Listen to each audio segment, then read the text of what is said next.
wa ma khalaqtul jinna wal insa illa liya'budun. Artinya adalah saya tidak menciptakan jin dan manusia kecuali untuk menyembah, beribadah kepadaku. Nah, dalam ayat ini jin itu didahulukan. Saya tidak menciptakan jin dan manusia kecuali untuk beribadah. Kenapa tidak manusia dulu, tapi Allah menyebut jin dulu dalam Quran surat Ad-Dariyat ini? Kira-kira apa penyebabnya, Bapak Ibu? Kenapa Allah tidak kemudian mengucapkan wa ma khalaqtul insa wal jinna, tapi jin dulu? Yang disampaikan oleh Allah wa ma khalaqtul jinna, jin dulu. Saya tidak menciptakan jin dan manusia kecuali beribadah kepadaku. Kenapa kira-kira?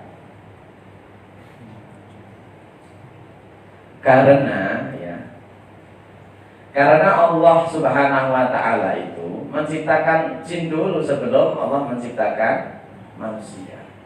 Jadi manusia itu diciptakan setelah Allah menciptakan malaikat, setelah Allah menciptakan jin, baru Allah menciptakan manusia. Sehingga di situ di dalam ayat tersebut yang disebut oleh Allah terlebih dahulu adalah jin. Wa ma khalaqtul jinna wal insa illa liya'budun.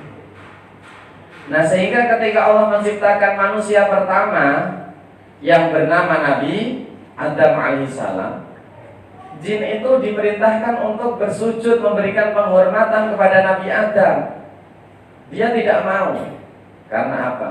Karena merasa lebih baik, karena merasa lebih tua, karena didahulukan penciptaannya kan. Tidak mau dia, takabur, istikbar. Ya, sehingga kemudian namanya diganti. Yang dulunya itu adalah Azazil ya, yang termasuk dari golongan jin itu, kemudian menjadi iblis ya. Karena nggak mau melaksanakan perintah Allah, yaitu memberikan penghormatan kepada Nabi Adam. Padahal itu perintah Allah ya, merasa lebih baik, merasa lebih pintar. Nah, ternyata ini akan menjadikan laknatnya Allah Subhanahu wa ta'ala. Ya, jadi ini tambahan saja kaitannya dengan jin. Jadi wa ma khalaqtul jinna wal insa illa liya'budun.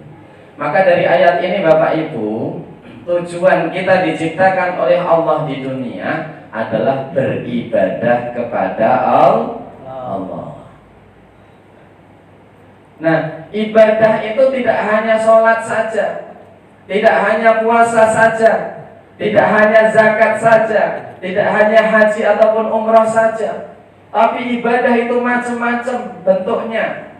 Bapak Ibu tindak dari rumah ke kantor seperti ini, bekerja, itu juga termasuk ibadah, Bapak Ibu ya. Sehingga Imam Al-Ghazali itu membagi ibadah menjadi dua. Yang pertama adalah ibadah mahdhah. Yang pertama ibadah mahdhah, yang kedua ibadah ghairu mahdhah. Apa ibadah mahdhah itu Bapak Ibu? Ibadah mahdhah itu adalah ibadah yang memiliki ukuran dan waktu yang sudah ditentukan oleh syariat. Ya, saya ulangi lagi. Ibadah mahdhah itu adalah ibadah yang memiliki ukuran dan waktu yang sudah ditentukan oleh syariat, oleh Allah Subhanahu wa ta'ala. Contohnya sholat, panjenengan sholat zuhur berapa rakaat? 4 rakaat. Ya, waktunya di waktu siang hari. Ya, berarti sudah ada ukurannya, sudah ada waktunya itu. Ya. Gak boleh kemudian ditambah menjadi 5 rakaat. Wah, saya dosanya banyak, kemarin gak sholat zuhur, tak tambahlah menjadi 5 rakaat itu. Nah, gak boleh itu. Karena ukurannya sudah ditentukan, waktunya sudah ditentukan ya. Puasa Ramadan ya sudah ditentukan, jumlahnya kadang 29, kadang 30, yang penting 1 bulan di bulan Ramadan ya. Ukurannya sudah jelas, waktunya juga sudah jelas. Itu namanya ibadah mahdhah. Nah, yang kedua ibadah ghairu mahdhah. Ibadah ghairu mahdhah itu adalah ibadah yang selain ibadah mahdhah itu. Ya seperti kita berzikir, seperti kita bekerja dan lain sebagainya. Bekerja panjenengan tidak dari rumah ke kantor untuk mencari nafkah, mencari rezeki, itu bagian dari ibadah ghairu mahdhah. Maka Bapak Ibu yang dirahmati Allah Subhanahu wa taala, ya, agar benar-benar apa yang kita lakukan, yang kita kerjakan di tempat kita, di kantor kita semuanya itu merupakan sebuah ibadah yang hanya bertujuan mencari ridha Allah Subhanahu wa taala, maka ada hal-hal yang harus kita ketahui agar apa yang kita lakukan itu adalah termasuk penghambaan diri kita kepada Allah Subhanahu wa taala. Bapak Ibu yang dirahmati Allah Subhanahu wa taala, apa hal-hal yang perlu kita ketahui agar apa yang kita lakukan di tempat kerja kita merupakan bentuk ibadah ghairu mahdhah yang nantinya itu akan menjadikan bekal dan tabungan amal soleh kita di akhirat? Yang pertama Bapak Ibu yang dirahmati Allah Subhanahu wa taala, yang pertama adalah kita tata niat dalam hati kita. Niatnya apa Bapak Ibu? Niatnya adalah untuk beribadah kepada Allah. Itu. Jadi kita tata dari tindak panjenengan dari rumah, bismillahirrahmanirrahim, la haula wala quwata illa billah. Kemudian jalan sampai kantor, bismillahirrahmanirrahim, ya Allah saya niat beribadah kepadamu, ibadah ghairu mahdhah. Ya itu niatnya. Kemudian yang kedua, niatnya kita adalah dalam rangka untuk berikhtiar mencari anugerah yang diberikan oleh Allah, dalam rangka untuk mencari rizki yang diberikan oleh Allah.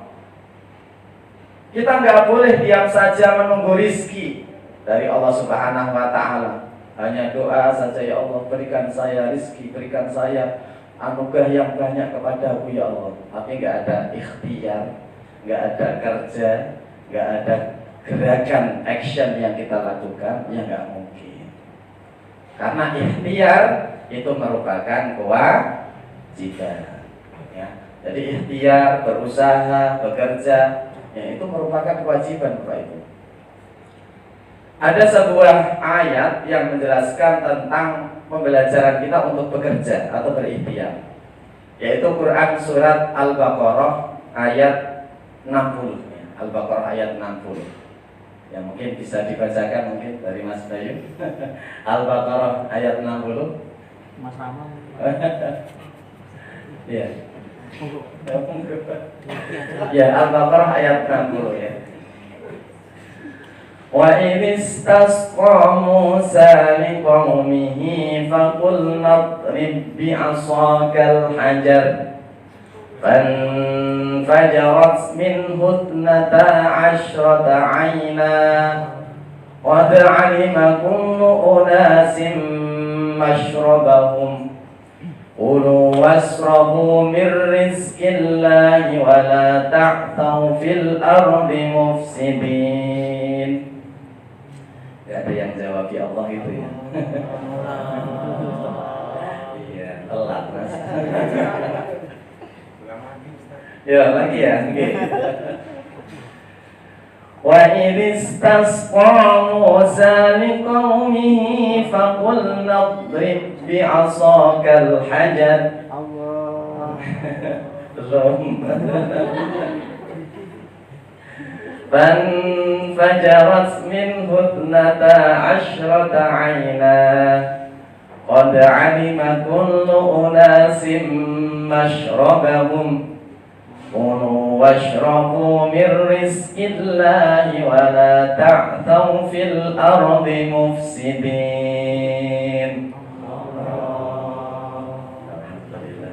Ya, zikir Allah ya. Bapak Ibu yang dirahmati Allah Subhanahu wa taala. Ini ayat ini pembelajaran kita untuk berikhtiar, bekerja, berusaha. Jadi artinya adalah wa idistasqa Musa liqaumihi. Ketika Nabi Musa alaihissalam berdoa kepada Allah untuk meminta diberikan hujan. Wa idistasqa Musa liqaumihi. Kenapa Nabi Musa meminta hujan?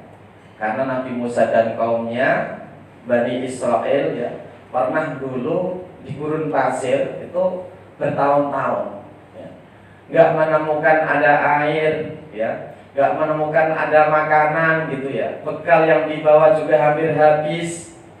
Akhirnya kemudian kaumnya itu menyuruh Nabi Musa untuk berdoa kepada Allah agar Allah menurunkan hujan, agar Allah memberikan air yang bisa dijadikan sebagai sumber penghidupan untuk kaumnya Nabi Musa, yaitu Bani Israel. Kemudian ketika Nabi Musa berdoa pada Allah untuk meminta diberikan hujan, diberikan air, Allah mengatakan faqul nadrib bi'asokal hajar. Maka kemudian kami mengatakan kepada Nabi Musa, idrib, pukullah, bi'asoka, dengan tongkatmu, al-hajar, batu. Jadi Nabi Musa diperintahkan untuk memukul batu dengan tongkatnya ya. Fanfajarat min husnata asyrata aina. Kemudian mancurlah atau mengalirlah 12 mata air dari batu yang dipukul oleh Nabi Musa dengan tongkatnya itu. Bapak Ibu yang dirahmati Allah Subhanahu wa taala. Kenapa sekelas Nabi Musa ketika meminta kepada Allah, berdoa pada Allah tidak langsung diberikan? Nah, tapi Allah menyuruh Nabi Musa alaihissalam untuk berikhtiar dulu, untuk berusaha dulu, untuk bekerja dulu. Faqul nadrib bi'asokal hajar, untuk memukul dulu, memukul batunya itu. Tidak langsung diberikan Allah ini air ya, kemudian langsung mancur gitu airnya, enggak. Tapi Allah memerintahkan kepada Nabi Musa alaihissalam, idrib bi'asokal hajar, pukullah batu itu. Maka kemudian mancur mengalir 12 mata air. Ini pembelajaran bagi kita Bapak Ibu yang dirahmati Allah, bahwa ikhtiar itu kewajiban. Tidak serta-merta kemudian Allah langsung blek memberikan, gitu kan enggak? Tapi ada prosesnya dulu ya. Ada ikhtiarnya dulu, ada pekerjaan dulu yang kita lakukan. Sebagaimana Allah memerintahkan kepada Nabi Musa alaihissalam. Bisa dipahami Bapak Ibu ya? Alhamdulillah ya. Itu ayat yang pertama nih ya. Yang kedua, nah kalau tadi yang bapak-bapak, sekarang ibu-ibu ini ya. Ada ayat yang menjelaskan ibu-ibu untuk bekerja ini ya. Yaitu Quran surah Maryam ya. Artinya untuk proses untuk ikhtiar ya. Surah Maryam ayat 25. Wa huzzi ilaiki bijid'in nakhlati tusaqitu alaiki rutaban janiyya.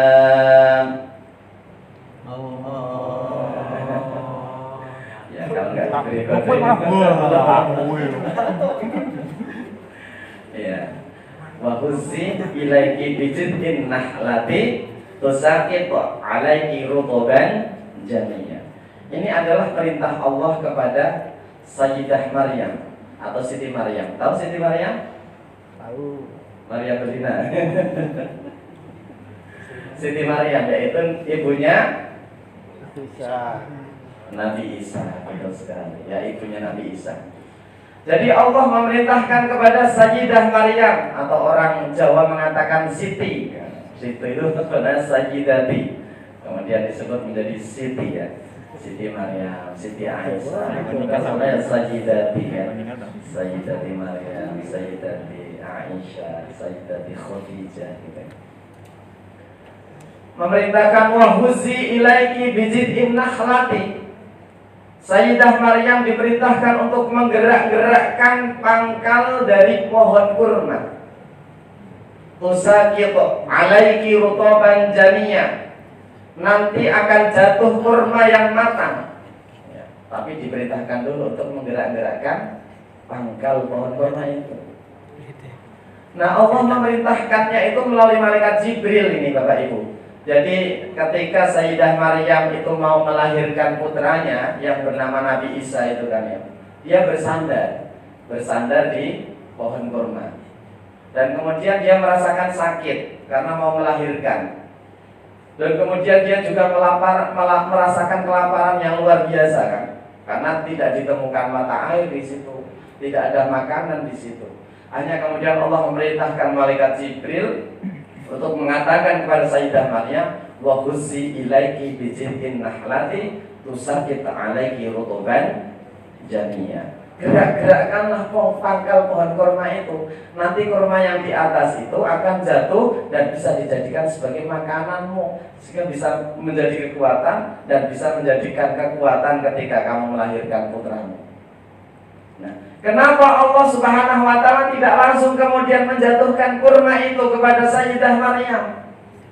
Sekelas Sayyidah Maryam, wanita yang sangat solihah saja seperti itu kan, disuruh untuk berikhtiar dulu agar nanti tusakit alaiki rutoban janiyyan, kurmanya agar jatuh dan bisa dijadikan sebagai makanan. Disuruh untuk gerak-gerakkan, tidak langsung diberikan oleh Allah.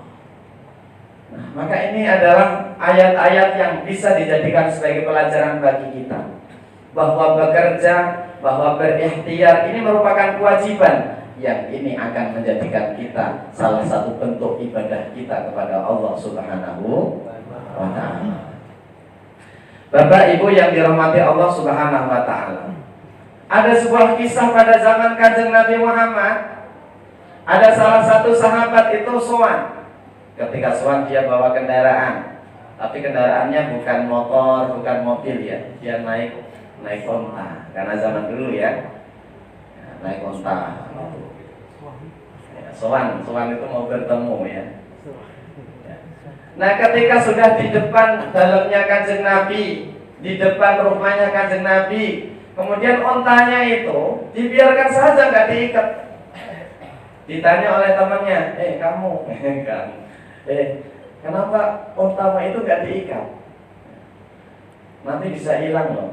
Dia mengatakan seperti ini kalau nggak ditakdirkan Allah nggak hilang ya nggak hilang, biarin saja gitu kan.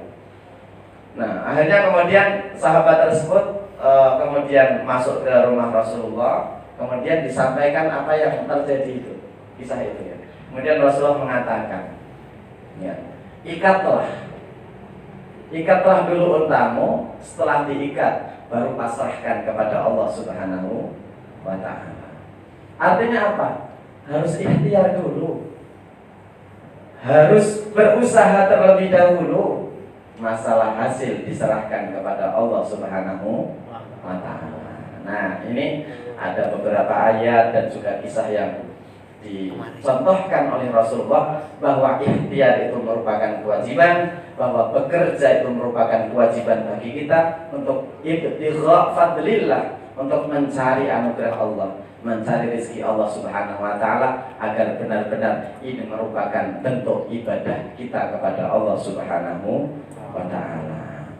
Bapak Ibu yang dirahmati Allah Subhanahu wa ta'ala, itu dasarnya ya, ayatnya, agar pekerjaan kita bernilai ibadah di hadapan Allah Subhanahu wa ta'ala.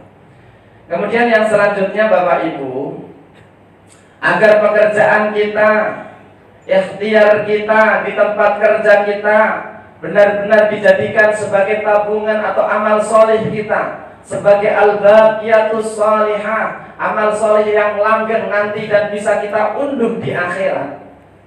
Ya, selain tadi niat itu ya, maka yang selanjutnya adalah kita berusaha ya semaksimal mungkin ya dalam melaksanakan pekerjaan kita, yaitu sesuai dengan perintah Rasulullah Muhammad sallallahu alaihi wasallam. Maksimal untuk melaksanakan ikhtiar, optimal ketika melaksanakan pekerjaan. Nah, yang penting usaha dulu ya, usaha yang maksimal.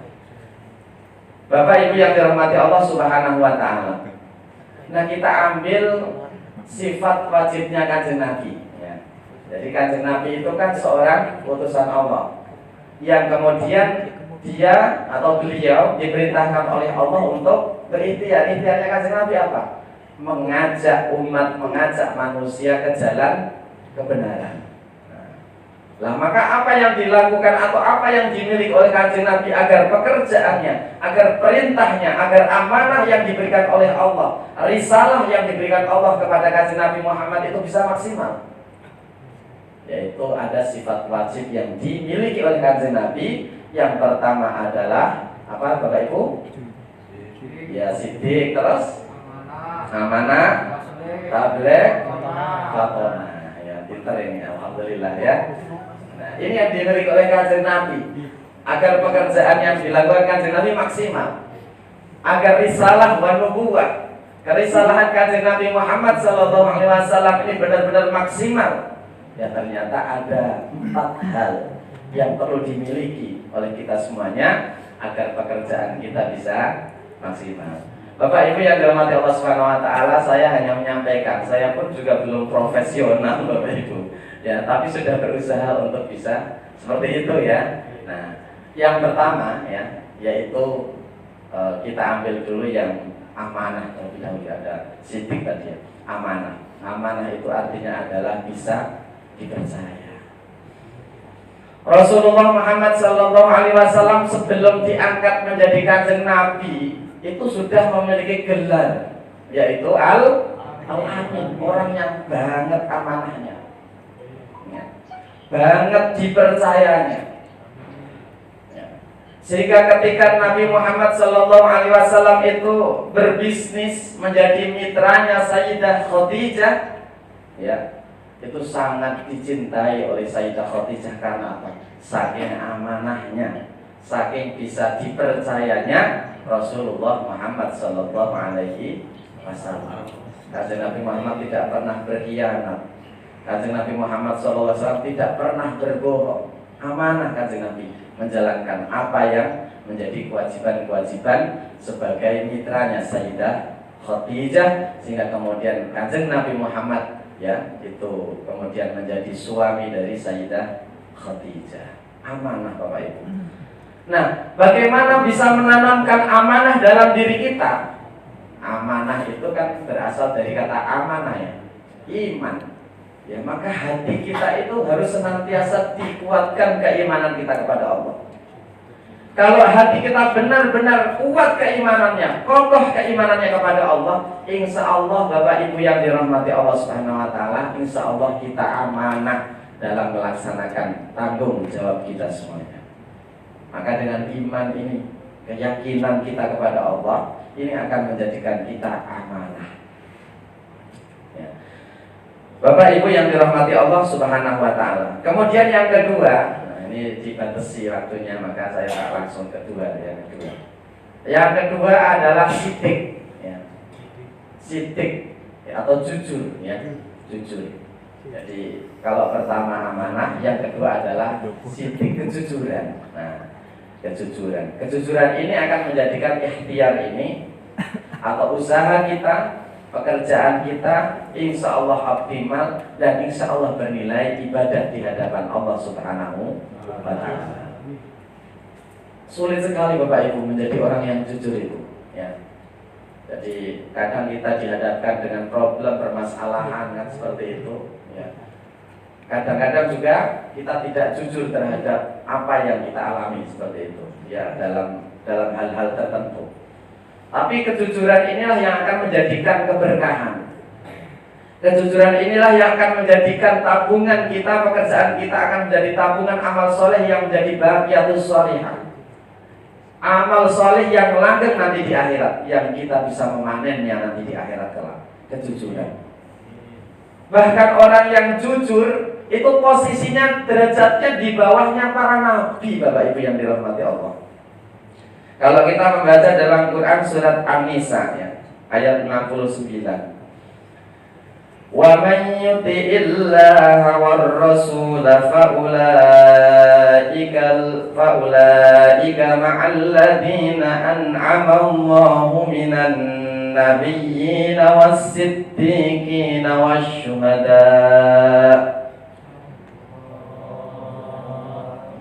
minan nabiyyin was-siddiqin wasyuhada'i was-salihin wa hasuna ulaika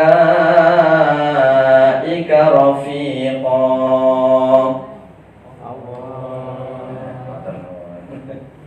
Ya, jadi di sini barang siapa yang taat kepada Allah, taat kepada Rasulnya, maka nanti di akhirat kelak akan diberikan nikmat oleh Allah. Barang-barang minan nabiyyin, ada para nabi, wasiddiqin, orang-orang yang jujur, wasyuhada, orang-orang yang syahid, wassolihin, orang-orang yang solih. Itu derajatnya manusia di surga itu. Ada nabiyyin, siddiqin, syuhada, solihin. Nah, kita di mana itu kira-kira? Nabiyyin nggak mungkin kita seorang nabi. Siddiqin, orang-orang yang jujur, kira-kira masuk nggak? Kita termasuk siddiqin ini, orang-orang yang jujur. Subhanallah. Asyuhada, masuk nggak orang-orang yang syahid? Ya, tapi jangan membunuh diri, ingin mati saya enggak ya, itu teroris. As-solihin, orang-orang yang solih. Ini derajat yang keempat. Nah, mudah-mudahan kita ya as-solihin itu ya Bapak Ibu ya, termasuk orang-orang yang solih. Amin Allahumma amin. Jadi derajatnya as-siddiqin, orang-orang yang jujur itu di bawahnya nabi. Minan nabiyyin was-siddiqin wasyuhada'i was-solihin. Allah akan mengumpulkan orang-orang yang solih, Allah akan mengumpulkan orang-orang yang syahid, Allah akan mengumpulkan orang-orang yang jujur, Allah akan mengumpulkan para nabi dan utusan Allah Subhanahu wa ta'ala di dalam surganya Allah Subhanahu wa ta'ala kelak di akhirat. Maka mudah-mudahan ya, kita benar-benar termasuk orang yang berproses, berusaha untuk melakukan ya pekerjaan kita dalam posisi siddiq ya, jujur, sehingga kita termasuk minas siddiqin dan minas sholihin. Amin Allahumma amin. Yang ketiga, Bapak Ibu yang dirahmati Allah Subhanahu wa ta'ala, ada tabligh ya, tabligh. Kalau sifatnya Rasul tabligh itu adalah menyampaikan wahyu. Kalau kita apa? Ya saling mengingatkan lah ya, dengan teman-teman kita saling mengingatkan kalau ada kekurangan, kalau ada kekeliruan, agar apa? Ya bareng-bareng saling melengkapi. Tapi saling mengingatkan, saling menasihati itu dengan cara-cara yang bagus, bagaimana yang dicontohkan oleh Kanjeng Nabi. Sedikit saya cerita nih, kurang 2 menit Bapak Ibu. Setengah jam. Dulu masjidnya Kanjeng Nabi di Madinah itu kedatangan orang dari jauh, orang dari Yaman, namanya adalah Dzul Huwairis al-Yamani. Ketika dia datang dari Yaman menuju Madinah, kemudian datang di masjid yang didirikan oleh Rasul, dia kencing Bapak Ibu, kencing di masjidnya Kanjeng Nabi. Kira-kira kalau panjenengan hidup semasa Rasul, panjenengan jadi sahabatnya Rasul, ada orang mengencingi masjidnya Nabi, kira-kira marah nggak? Marah lah. Pukul masjid buat sujud dikencingi, dipipisi gitu ya. Ya Allah. Ada sahabat-sahabat Kanjeng Nabi ketika melihat ada Dzul Huwairis al-Yamani yang kencing di masjidnya Nabi, mereka marah, meminta izin kepada Kanjeng Nabi, ya Rasul, saya mau memukul orang itu karena sudah pipis di tempat sujud panjenengan. Ditahan oleh Kanjeng Nabi, jangan seperti itu. Kanjeng Nabi mencari solusi yang berbeda. Apa yang dikatakan oleh Kanjeng Nabi? Cari ember, kemudian ya bawa air, siram, itu sudah selesai itu. Seperti itu. Jadi tidak kemudian Kanjeng Nabi marah-marah, enggak, menasihati dengan cara yang halus. Sahabat disuruh mencari ember, kemudian diisi air, disiram.